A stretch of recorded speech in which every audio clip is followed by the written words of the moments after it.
Billy was one of those boys whose dreams were bigger than the sky and whose reality was far away from them.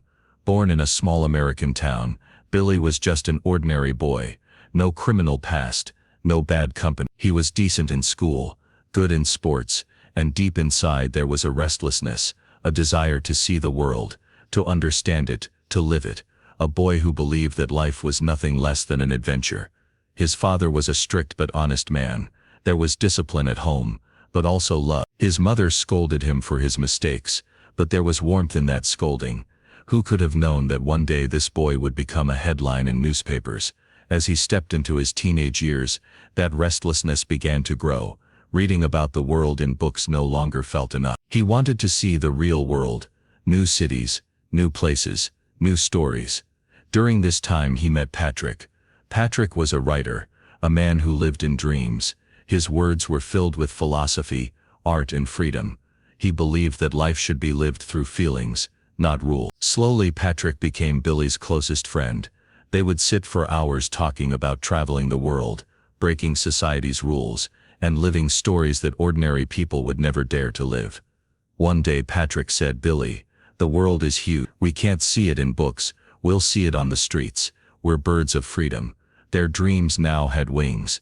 But with dreams comes confusion, and that's what happened in 1967. The air was filled with the colors of the hippie culture. Every young person was singing the song of freedom. Rules were breaking, boundaries were fading, and in that atmosphere, Billy tried hashish for the first time. Just one puff, and it felt like life had changed. The first wave brought a light happiness. The second time seemed to slow down. And the third, his heart whispered, "This is true freedom." For some people drugs are destruction, but for Billy, it was just an experience, an experiment. He wasn't a criminal or an evil man. He was just a young man who loved thrill, who was obsessed with seeing the world differently. Time passed. Drugs didn't become the base of his life, just a small part of it. He didn't sell them for money. He only enjoyed them and sometimes shared them with friends. Patrick dreamed aloud. "Imagine, Billy, if we had a little money, we'd travel across Europe, sit by the sea, write stories, make films, live freely." Billy laughed. "But where will the money come from?" Patrick smiled with an idea. "Turkey has cheap hash. We'll buy a small packet, sell it in America, and then travel the world." It didn't sound like a dangerous plan. No weapons, no violence, no criminal gang, just two wanderers chasing freedom. Two dreamers who wanted to wear their liberty like gold around their necks. They thought the world was too big, and life too short, so why not live it fully? A decision that didn't seem wrong at the time. They believed it was just a small shortcut. No bad intention, no greed to become millionaires, just a ticket to freedom. And that was where the journey began. The journey that would pull them from the world of adventure to the iron bars of a prison. That night when Billy bought his first ticket to Turkey, his eyes sparkled. His heart was full of dreams, a bag on his shoulder and freedom in his mind. It was the feeling that life was now ready to fly in the sky. Who knew that this very step would push him down from the sky into a foreign country's prison? A place where every breath carried fear, every wall hid danger, and every night was shadowed by death. But at that moment, Billy was smiling. He thought this was the most amazing decision of his life. No one knew that the real story was just about to begin. The thought in Billy's mind was simple. With a little money he would see the world. Patrick held his hand and said that in Istanbul there was a kind of hashish that artists and drivers used openly. "A small investment," Patrick said with a smile, "and we'll be free for a few months." At first it all seemed like an adventure. They bought the tickets, packed their clothes and said goodbye to their routine city life with a smile. When Billy reached Istanbul, he realized that the world written on paper was very different from reality. In the narrow streets, between cups of tea and laughter, the very goods they had only heard rumors about were being sold. Patrick introduced him to a trusted taxi driver, who welcomed them into his home, served them tea, and then brought out 2 kilograms of small hash packets. Color, its smell, it felt like treasure to Billy. The return was easy. That method of hiding things inside the body, it seemed just like a technique he'd seen in college. First he taped the packets to his chest and stomach, then wore loose clothes and passed through the airport without a problem. Sometimes destiny gives a glimpse of itself. For the first time he came out without any trouble. When he reached New York, he shared that stuff with his friends, and a path to money opened up. He slowly learned the art of selling. People liked it, prices went up, and Billy's pockets started to fill. The effect of his first success was clearly visible on his face. Confidence in his eyes, pride in his words. The boy who a few months ago was content with books and streets, now felt as if he could change the world. Late at night, sitting in cars with Patrick, they dreamed of what to do next. A little more quantity, a little more reach. There was fear somewhere deep inside, but the taste of victory silenced it.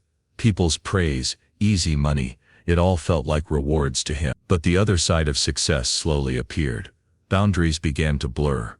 What started as a daring experiment was now becoming his identity. Billy justified himself. We're not part of any big gang. We're doing this just for ourselves. That thought gave him peace inside. But the truth was something else. Every next step was another risk, and each risk soon began to feel normal. For him, money was no longer just a way to freedom. It had become his identity. He didn't feel guilt. He was living in self-satisfaction. His nights changed. His once playful dreams turned into fierce ambitions. He began to think, I'm smart. That thought slowly became his greatest weakness. Patrick sometimes looked worried, sometimes excited, but their friendship made even danger feel human. Slowly, bigger deals started happening. Each successful deal became a habit. The small rules they once broke occasionally were now broken every day. For Billy, drugs were no longer just physical pleasure. He stopped thinking about how his actions affected others. Selling that stuff changed people's lives, but that thought drifted far away from his mind. One night as he sat silently with Patrick, Patrick mentioned a new plan. They should bring a larger quantity now. More customers. There wasn't greed in his eyes, but a kind of confidence that silenced fear. Billy laughed and agreed. It was a moment for both to think, who were they now? Fearless, romantic youths, or people whose every act could harm someone? The question was the answer would come in the nights ahead. In those evenings, his mother's face would appear before him. He remembered how many times she had said, understand the difference. You can still change your path. But in those moments, his mother's voice faded away. Between friendship and success, his moral boundaries blurred. Just a little more, his tongue would say. Just one last time, his heart would whisper. And that last time began to grow every day. That day in Istanbul, the city's streets were cool. The air was filled with the sweet smell of baklava. Crowded streets, tourists everywhere. But among them stood a boy, Billy, his heartbeat racing. He slung the bag over his shoulder, adjusted his jacket, and took a deep breath. Everything's fine. I've done this before. It'll be fine today too. But this time something was different.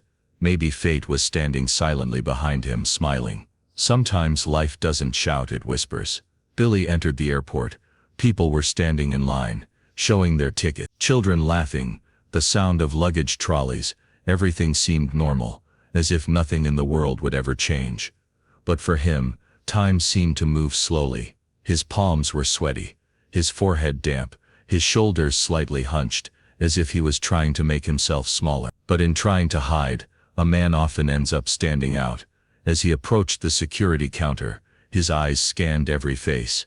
Was anyone suspicious? Passport in one hand, ticket between his fingers, his heart pounding as if ready to burst out. He steadied his breath, put on a faint smile, and handed over his passport. The officer picked up the documents. Billy's eyes stayed fixed on the officer's face, watching every small movement. The officer flipped through the passport, looked at the photo, then at Billy's face. In those few seconds, Billy felt like the whole world had stopped. Time itself seemed to beat with his heart. Then the officer nodded and stamped the passport. For a moment, Billy breathed in relief. Just a little more. I'm almost out. A smile appeared on his lip. A wave of triumph ran through his mind. But then fate turned its card. Another officer appeared. Cold eyes, a serious face. Stop. Billy's heart dropped. What happened? Why did they stop me? Sirens rang inside his head. The officer walked toward him slowly. The noise in the crowd seemed to fade away. Billy's breathing quickened. His hands trembled slightly. You step aside. Billy stood frozen, as if the ground had slipped from under his feet. He walked slowly to the side. He felt every eye on him. It's fine, he told himself. Just a routine check. But deep inside he knew. Life was no longer going to be a straight line. One officer lifted his bag carefully, as if it was treasure or a trap. Sweat sparkled on Billy's forehead. He felt like everything was about to explode. Another security officer looked at him. There was no doubt in his eyes. There was certainty. Maybe they already had information. Maybe a signal had reached them. Turn around. The moment Billy heard those 3 words, a chill ran down his spine. He slowly turned and saw the shining handcuff. Cold, metallic, harsh, like fate itself. He opened his mouth, tried to speak. Listen, but the words stuck in his throat, as if even his voice had left him. The officer grabbed his hand and clink. The first click of the handcuff shook his world. The second click stopped the breath of his freedom. People nearby began whispering. Some looked with surprise, some with pity. But no one stopped. The world moved on, as if his life no longer mattered. 2 officers surrounded him and led him forward. His steps were slow, his head bowed. Each step felt like the ground was pulling him back. He looked back one last time at the airport, the gate of freedom, which was now only a memory. In that moment, he realized wrong decisions don't come suddenly. They walk in slowly, with a smile, an illusion, a few days of freedom, and then a blow that changes your life forever. As he was taken toward the car, he heard only one sound, the sea somewhere far away, as if laughing at how easy everything once felt, and how real it had now become. That day, Billy wasn't free. He was just a man who finally understood that the biggest enemy of freedom is sometimes a man himself. When I was locked in jail that first night, I thought maybe by morning there would be a miracle. Maybe someone from the embassy would come, a lawyer would save me, or maybe it was all just a misunderstanding. But when the morning sun fell on the prison window, I realized this journey was now a journey of pain. Then they made me sit in a police van, and took me to court. Armed guards, iron bars, stern faces, as if I were some dangerous terror. Only one question kept echoing in my head. What had I done to be seen like this? Outside the court, there was a crowd. People were staring at me, some in anger, some in surprise. Their lips were moving in some language, but I couldn't understand it. Every word felt like it belonged to a strange, distant world. Inside the courtroom were brown wooden benches, the judge's high desk, and piles of files stacked one over another. They made me stand in the accused box. My hands were trembling, but there was a helpless smile on my face. Everything will be fine. Everything should be fine. But as soon as the hearing began, everything started to change. An officer began speaking quickly in Turkish. I stood there. Some words I couldn't understand. Some I couldn't even guess the meaning of. The lawyer stood beside me, but he spoke only broken English. The translation came in fragments. The truth kept breaking into pieces. Here, not understanding the language was like dying alone. That's what I thought. The charges were read out. Smuggling narcotics, intent to sell, threat to the nation's security. I folded my hands and said, I am not a seller. I haven't harmed anyone. It wasn't a big thing. But my voice drowned in the noise of the courtroom. The judge looked at me, as if trying to understand for a second, then lowered his eyes back to the files. In the very first hearing, I was sentenced to 4 years in prison. At that moment, 4 years felt like a lifetime to me, but deep inside there was still a hope. It's okay. 4 years, then freedom again. Days passed in prison. Sometimes I sat in the sunlight and thought. Sometimes I just stared at the wall. Slowly I began to mix with other prisoners, who were not at all like the ones shown in movies. Some were poor, some helpless, some just at the wrong place at the wrong time. Every night lying on the bed, I remembered my home, my mother's voice, my father's strictness hiding silent worry, and my friend's laughter. Everything kept spinning in my mind. And Patrick, the friend who had led me to this path. Did Patrick ever think of me? Did he ever feel guilty? Then one day a letter came. It had an official seal, a formal tone. Slowly I opened the paper and my world broke again. It was written, your sentence is hereby increased to 30 years by order of the state. 30 years, 3 decades, an entire life. It felt as if someone had struck a stone against my heart. My breath stopped. The paper slipped from my hands, Is this the end of my life? My mind filled with my mother's face, her crying, her breaking down, her grief, my father's suffocating pride and disappointment. My friends' laughter had disappeared. Their faces were now blurry and full of pain. I asked my lawyer, why? I didn't hurt anyone. I just wanted to see the world, not die in a prison. The lawyer said softly, it's politics. There's international pressure. The Turkish government wants to send a strong message. You are American. This isn't just about law. It's about countries. That moment when a man realizes he is just a pawn in a political game. The pain of that moment cannot be put into words. In my ears the judge's words echoed again. They were in Turkish, but their meaning was crystal clear. 30 years. Slowly, I felt as if the whole world was spinning. The ceiling blurred, the judge faded away, and time seemed to stop. My body went numb. My eyes turned completely empty. That night I didn't sleep. I just lay there, staring at the ceiling, as if someone had taken away my soul. When the morning sun came, I didn't get up. I just kept staring at the wall. Some prisoners came near. One tried to comfort me. One put a hand on my shoulder. But I heard only one sentence in my head. My life is ruined. That moment I made a decision. If life has taken my freedom away, then I will write my own fate. No law, no country, no wall will stop me.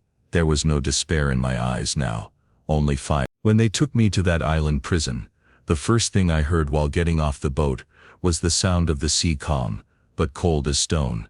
On one side endless water, on the other a stone building that looked like a medieval fortress. Thick walls, rusted iron gates, and crows sitting on top, as if guarding death itself. The guards pushed me inside. The sound of iron boots echoed through the corridors. At every step, armed guards, on every face harshness, in every gaze hatred. This was where my real punishment began. As soon as I entered the barrack, I saw about 40 men in one room. There was very little space, and the smell, it was a mix of sweat, dirt and infected wounds. There were narrow iron beds. Some people slept on the floor. Some didn't even have blankets.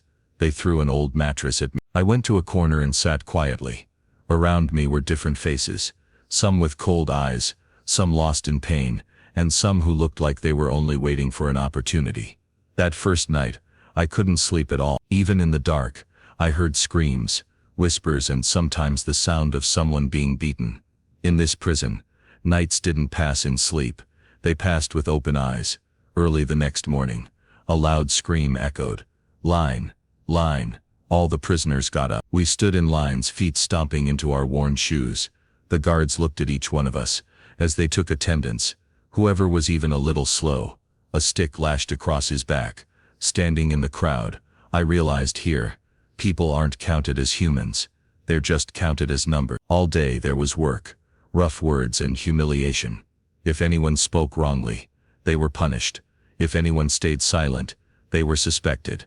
Not understanding the language was breaking me from the inside. The guards saw my foreign face and poured their anger on me. Again and again, I felt I wasn't a prisoner. I was prey. Prison doesn't just break your body. It bends your mind first. Sometimes it felt as if the walls were closing in. The ceiling felt heavier every day. My breath felt trapped, and I wanted to scream inside. But no voice is heard here. A few weeks later, I realized staying alone here was an invitation to death. So I started making friends with a few prisoners. First was Ahmed. There was pain in his eyes, but a small human spark in his heart. Ahmed taught me about food, the rules and the politics of prison. He said, trust less here. Friendship lasts only as long as breath. Then I met Karim, always smiling, as if the world could never break him. He used to tell stories, make people laugh, but in the evening he would sit alone and stay silent. And there was one man, long hair, thin face, cold eyes, Salman. From the first day, Billy knew it was better to stay away from him. He didn't talk much, but he saw everything. Friendship was necessary, but behind every face there was hunger for safety, for power, and sometimes for blood. The food was barely enough to stay alive. Hard bread, watery soup, sometimes thin lentils with a floating layer of oil. Washing clothes in cold water. Cleanliness was only a name. Sometimes someone would get sick, and the guards would say, survive or die. Here life had no value. Once a prisoner argued with a guard. He was beaten in front of everyone.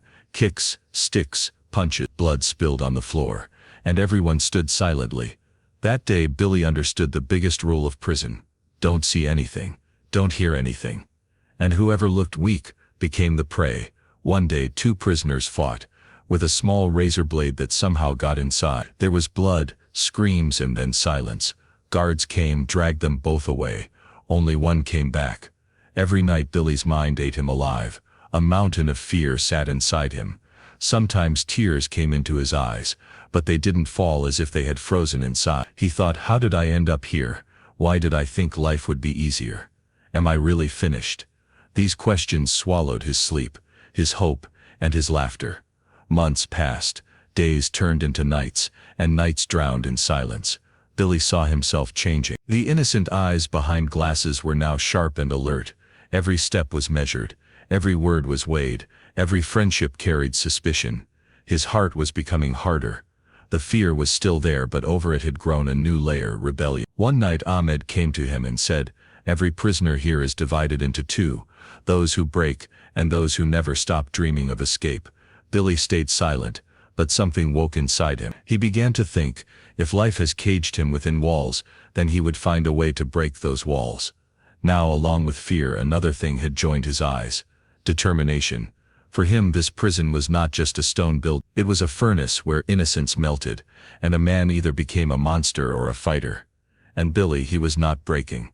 He was changing. Because when everything is taken from a man, he is left with only one thing: the fire to escape.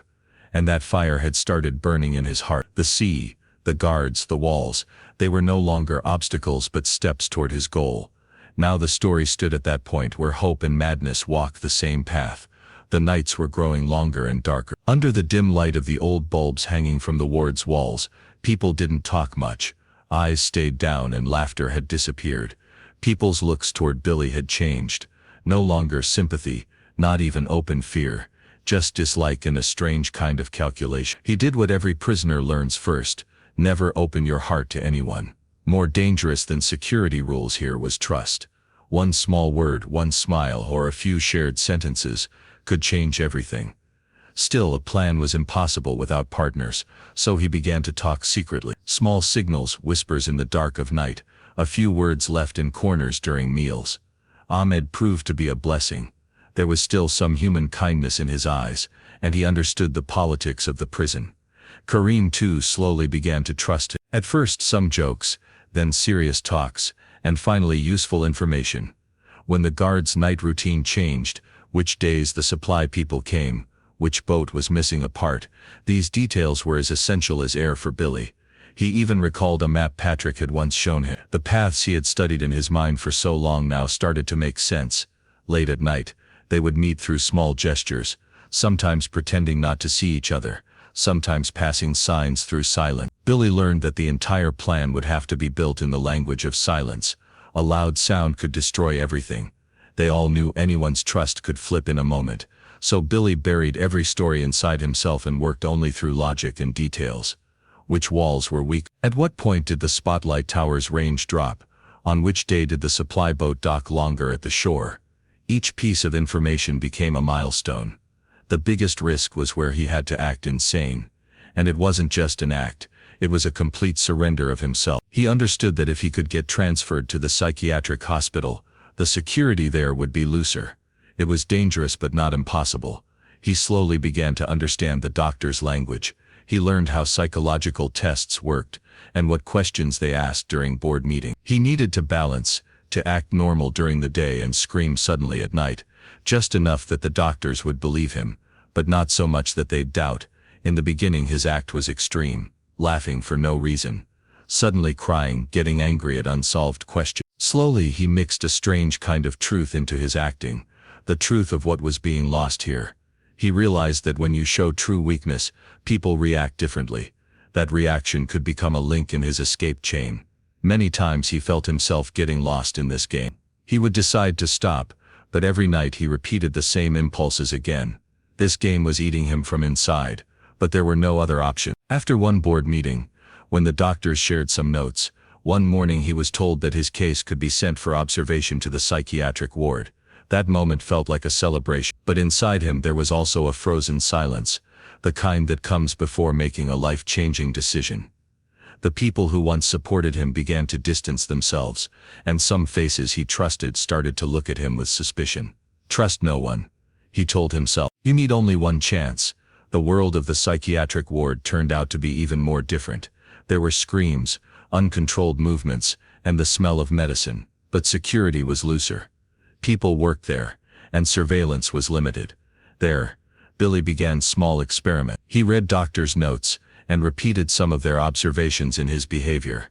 He understood that if he showed partial madness, mixed with some real emotional scars, old wounds, stories of abandonment, he would blend in. No one suspected him. Maybe because people prefer to close their eyes, especially to things that make them uncomfortable. Plans aren't made by words alone. Tools were needed. Tools came in small, hidden ways. Kareem from factory work sometimes saved small tools, a tiny knife wrapped in cloth, a piece of iron that somehow came loose from a shaft. Ahmed said that during supply runs, some blankets were left under the sack. If someone reached those blankets at the right time, getting near the boat would be easier. They calculated timings on small scraps of paper, when the watcher tower's rotation slowed, when boats stayed longer at the dock, and on which days large ships anchored for extra hours because of the weather. Each small detail built months of preparation. They knew 1 second's mistake could mean death or capture. He started to laugh without reason, suddenly cry without any cause, and get angry at unsolved questions.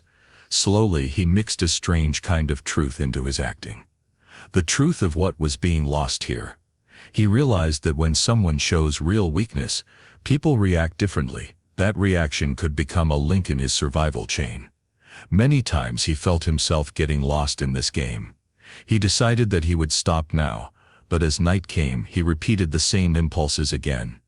This game was eating him from inside. But there were no other ways. After one board meeting, when the doctors shared some notes, one morning he was told that his case could be sent for observation to the psychiatric ward. That moment felt like a celebration.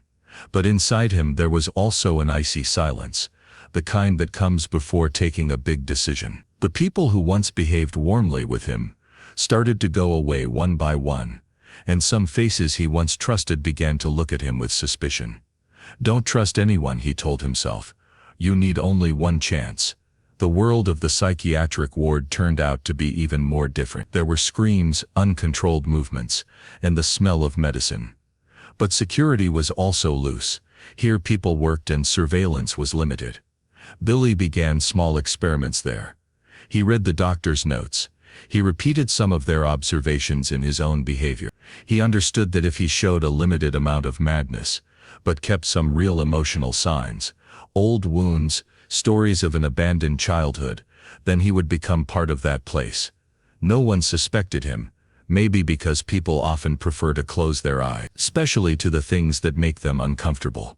Plans are not made only by talking. Tools were needed. Tools were found in small hidden ways. Karim, from his factory work, sometimes saved small tools. A small knife which he had hidden inside cloth, a piece of iron that somehow got separated from a shaft. Ahmed said that during supply runs, some blankets were left under the sacks. If someone could reach those blankets at the right time, reaching the boat's edge would become easier. They calculated timings on small pieces of paper. When the watcher tower's light rotation slowed down, when the boats stayed tied to the shore for a little longer, and on which days, because of the weather, big ships stayed anchored near the coast longer. Every small piece of information became part of months of planning. They knew that 1 second's mistake could mean death or capture. The biggest test of trust came when a new prisoner arrived. Cunning eyes, sweet talk, but sharp in actions. He showed Billy a chance for friendship and said that he was an outsider, that he knew people with connection. I listened carefully, but a voice inside kept saying, don't trust anyone. That new friendship looked helpful from the outside, but it wasn't right.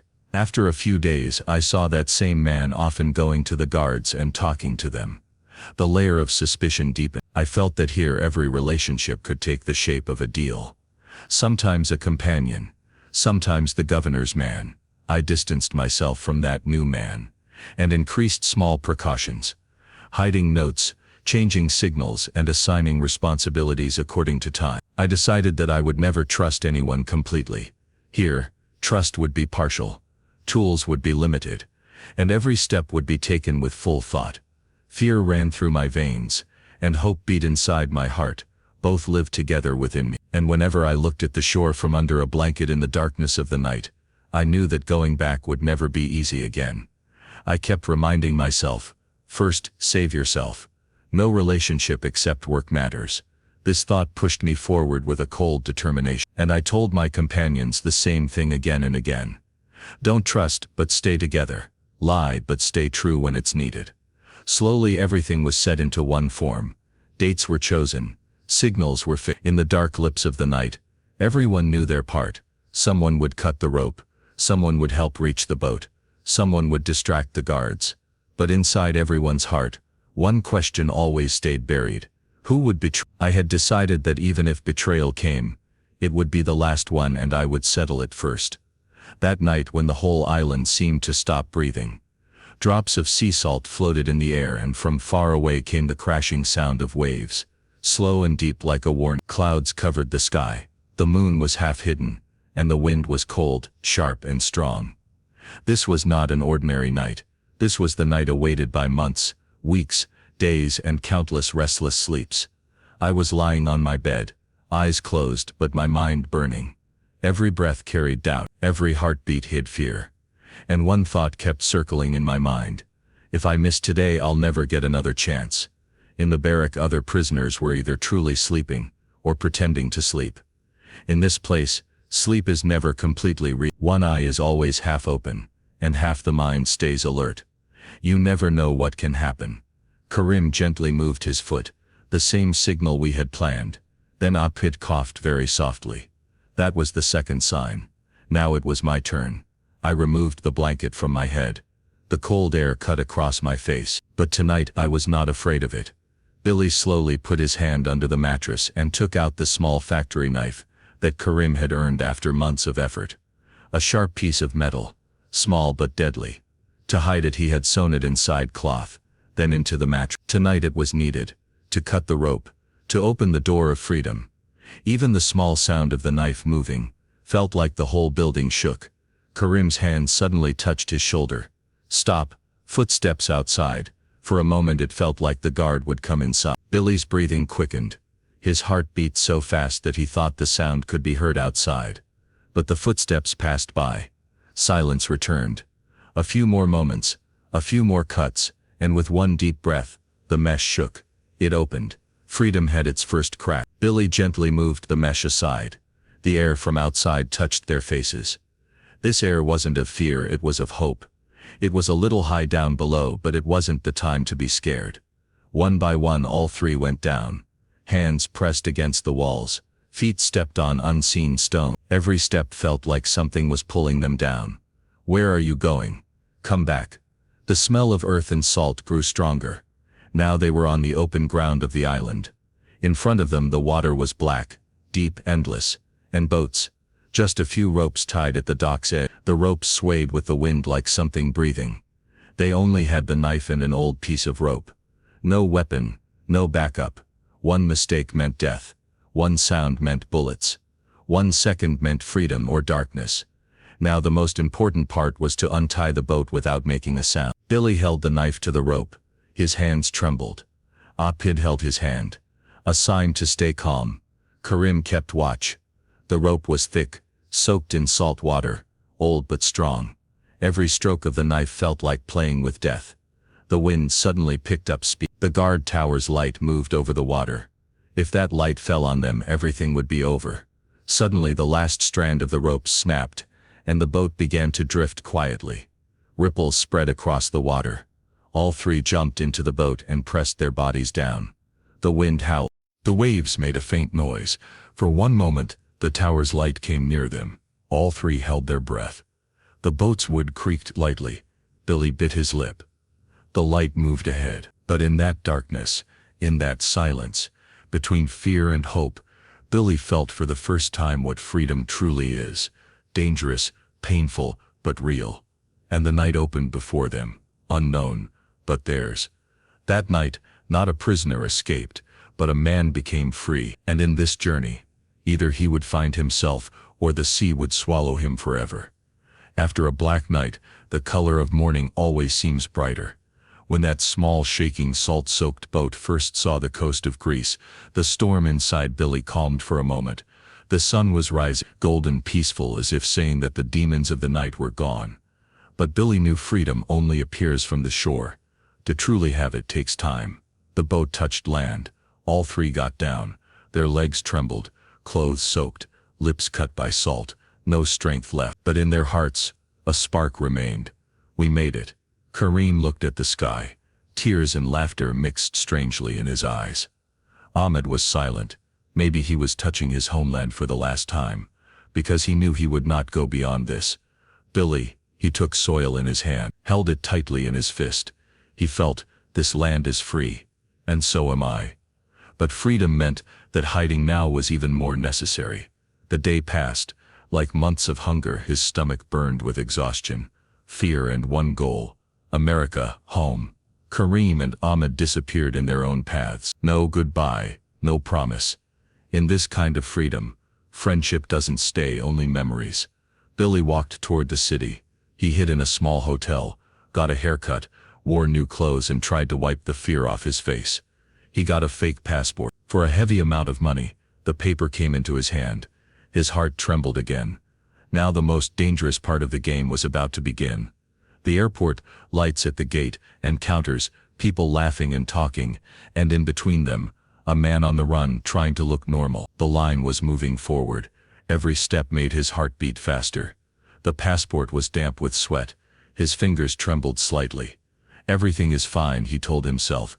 Don't be afraid, just pass through. The officer sat at the counter. A strict face, deep eyes. Billy tried to smile, but the smile looked like fear. He handed the passport forward. His legs shook. In his mind flashed the American prison, the Turkish shells, the sea, the guards, all of it. Another security officer came near. Billy's heart sank. It's over. Was everything for nothing? Your boarding gate is that way. The man handed the ticket back. The other guard had just come to take a file, a routine task. In that moment, Billy realized, fear is the biggest lie. But it's also true. In a small moment of confusion, the soul can leave the body. He walked ahead, each step light, every heartbeat heavy. Sitting in the plane, his eyes filled with tears. The sound of the engine, the click of the seatbelt, the plane's motion, it all felt like a dream. And when the wheels touched the ground of New York, thud, tears fell on their own. So much time, so much pain, so many nights. Now home was in front of him. Outside the airport, he stood, thin, tired but alive. People were meeting their families. Children were laughing. He took a long breath. This is my world, my people. And then that moment came. His mother was there. Older now, but her eyes the same. When she saw him, the world stopped. He ran toward her. She held him close to her chest. Billy's eyes overflowed. His shoulders trembled. No words came out. He kept saying, "Mom, I'm home." She touched his head. Tears filled her eyes. You came back. That's enough. Behind them, the world moved on. But in that moment, there were only two people, one who had seen hell, and one who had never lost hope. In that embrace, the storms of the sea, the screams of the prison, and the bars of the nights, all melted away. He was free now. Not just his body, his soul too. And he had learned that sometimes the greatest escape is coming home. After escaping prison and returning home, Billy's life didn't become peaceful immediately. He was free, yes, but that freedom carried a shadow. His story was whispered everywhere. That's the boy, they said, the one who escaped that notorious Turkish prison. People were curious, the media even more. Some saw him as a hero, a man who made the impossible possible, and some called him a criminal, one who broke the law and ran away. Microphones were placed before him. Cameras flashed. Questions came. How did you do it? Do you still remember that night? Do you feel any regret? He answered them, but in his eyes there was still that salt, not from the sea but from tears. He never screamed or cried. He just said in a calm voice, I made a mistake, and I paid for it with my life. But the world loves stories, especially those filled with fear, thrill, and victory. Billy's story became a book, Midnight Express. The book sent chills down people's spines. The Turkish prison, the escape night, the meeting with death. Readers held their breath. Then Hollywood knocked. A movie was made. The same name, the same story. But cameras and imagination have their own color. The film made Turkey look like a monster, the prison like hell, and Billy like an adventurous hero. People clapped, cheered, stayed glued to their seats. The world turned one boy's pain into a thrilling show. Billy watched the film, and something broke inside him. He said quietly, "What I suffered, the film screams louder than that." But the truth was quieter, lonelier, and far more painful. Many turned against Turkey. Some showed him sympathy. The film made that dark night eternal. But many parts were wrong, many were exaggerated. Billy always said, "I was not a hero. I was afraid too. I just didn't want to break." He gave hundreds of interviews, but each time his eyes showed the same emptiness, as if he still felt that salty air, still heard the creak of that door. He had found freedom, but he remained imprisoned by memories. People asked, "If time went back, would you walk the same path?" He answered without thinking, "Freedom should never be stolen. It must be earned." Someone asked, "Do you have regrets?" He took a deep breath and whispered, "Regret doesn't destroy a man, but it reminds him that he is human." He wrote books, gave lectures, talked to people, but his real lesson was not in his words. It was in his eyes. When he said softly, "Freedom doesn't come by breaking walls. Sometimes it comes by breaking the walls inside yourself." His story wasn't just about escaping a prison. It was a story of mistake, punishment, regret, and rebirth. He didn't just escape from a prison. He escaped from his ego, his impatience, his foolishness. And when someone asked, "How is life now?" he smiled, very lightly, very calmly. "I feel the sun," he said. "I hear people's voices, and sometimes I just breathe." For me, that is freedom. Someone asked him one last question. "If you could say one line to every prisoner, every lost soul in the world, what would it be?" He thought for a long time. Then he closed his eyes and said, "Freedom is first found in the mind, and first lost there too. Never take your freedom lightly." Saying this, he fell silent. The cameras turned off, the people left, and Billy, he took a deep breath, as if he had begun to live again. His story never ends. It lives in every person who desires freedom, who fears and who still fights. Because true freedom is not in running away, it is in surviving.